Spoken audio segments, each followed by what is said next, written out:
Olá pessoal, é um prazer estar com vocês novamente aqui na Rede TV Paraná, no quadro Mente em Foco. E hoje estaremos falando sobre um tema que talvez não tão conhecido no meio popular, mas será falado sobre o transtorno de estresse pós-traumático, conhecido também como TEPT. E ele é um transtorno que muitas vezes subdiagnosticado e que ocasionado obrigatoriamente por situações traumáticas, sejam elas das mais diversas formas, seja por violência doméstica, violência psicológica, situações de guerra, assaltos, acidentes, abuso sexual, mais variadas experiências de trauma e também como testemunhas de trauma. Mas não só isso que pode caracterizar um TEPT.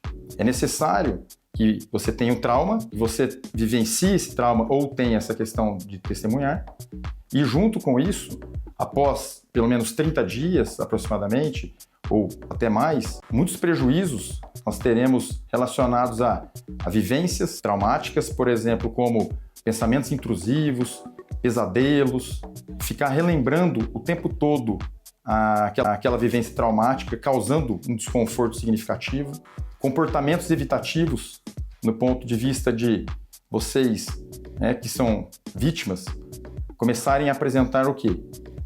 Comportamentos que evite o local que relembre o trauma ou também situações que façam lembrar o trauma vivenciado por vocês.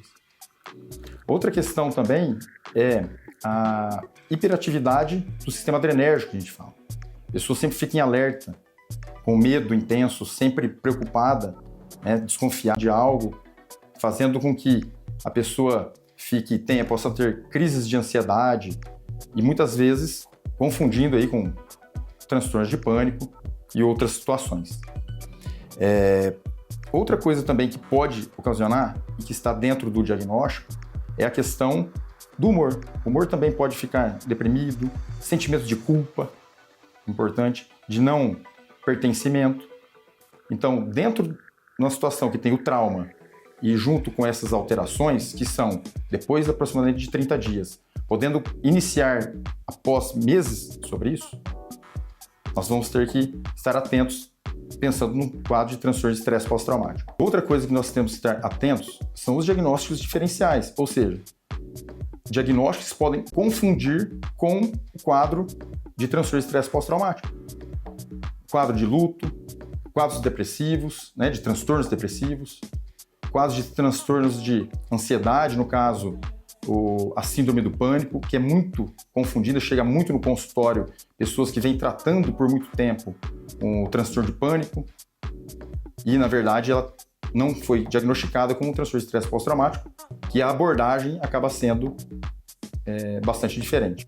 Outra coisa que nós temos que estar atentos, vocês de casa, é que os diagnósticos diferenciais são diagnósticos diferentes do transtorno de estresse pós-traumático e que possam confundir o diagnóstico.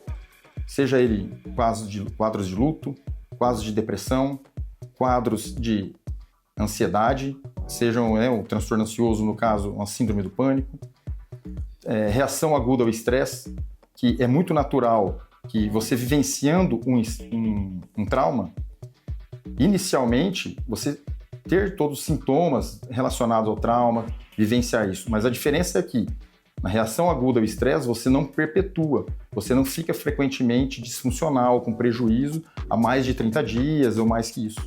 Então, por isso é importante estar diferenciando isso. O que é muito importante também, sabermos que o tratamento do transtorno de estresse pós-traumático, ele é baseado principalmente em psicoterapias focadas em trauma, que a mais que tem evidência, no caso é MDR, que é um tipo de terapia focada no trauma, independente do trauma vivido. E nós temos que entender que é muito importante realizar o tratamento, pois é uma condição que tem cura, é um transtorno que tem cura.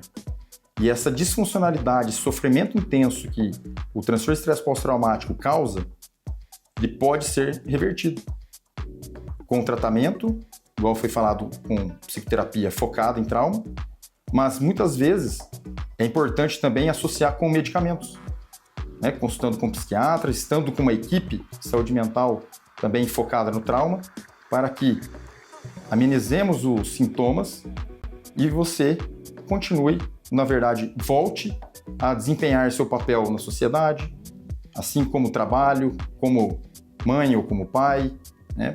Como filho. Então, pois o transtorno de estresse pós-traumático acaba deixando uma disfuncionalidade muito importante e que, tratando, a gente volta a ter uma nova vida, voltar a ter as atividades normalmente, sem que aquilo cause um prejuízo significativo. Uma outra condição que é muito importante, que faz parte do tratamento, que é a rede de apoio. Amigos, familiares, amigos de trabalho, que seja. Essas pessoas são fundamentais para o tratamento. Podem tanto ajudar muito esse paciente, como também pode acabar atrapalhando muito isso. Pois a gente vê no consultório, né, os pacientes relatando com medo de falar com a mãe, falar com o pai, né, falar com um amigo, pois muitas vezes as pessoas invalidam o que ela sente. Muitas vezes acontece também de que a pessoa fala: não, toca a vida, vamos lá, tem que trabalhar que isso passa. Eu acho que você está precisando relaxar, vamos sair. Não é sobre isso. Essa pessoa ela precisa ser acolhida, ela precisa de uma escuta ativa e ela não precisa de invalidações. E tendo essa escuta ativa, esse acolhimento, vai ser fundamental para associar ao tratamento e um desfecho positivo. Então, reforçando para vocês que o transtorno de estresse pós-traumático, ele é uma condição que tem cura, existe um tratamento com psicoterapia focada e também, às vezes, com medicamento, mas a psicoterapia é de fundamental importância e mais importante, e também sabermos que você vivendo com o transtorno de estresse pós-traumático, com prejuízo significativo na sua vida, impactando nas suas relações pessoais, familiares, no trabalho, causando um baixo desempenho, uma má qualidade de vida, e que se você tratar, buscar ajuda com profissionais qualificados da saúde mental, poderão ajudá-lo a buscar uma vida melhor e voltar à sua funcionalidade. Então lembre-se, é um transtorno que tem cura, você não está sozinho nessa. Se você se sente não acolhido por outros profissionais, busque outros profissionais para que você seja acolhido de uma forma empática, uma escutativa e que você consiga ter um bom tratamento e qualidade de vida. Vamos ficando por aqui. Se você tem dúvidas, envie suas perguntas. Terei um grande prazer em estar respondendo e podendo ajudá-los da melhor forma. Então, até a próxima semana, no próximo programa.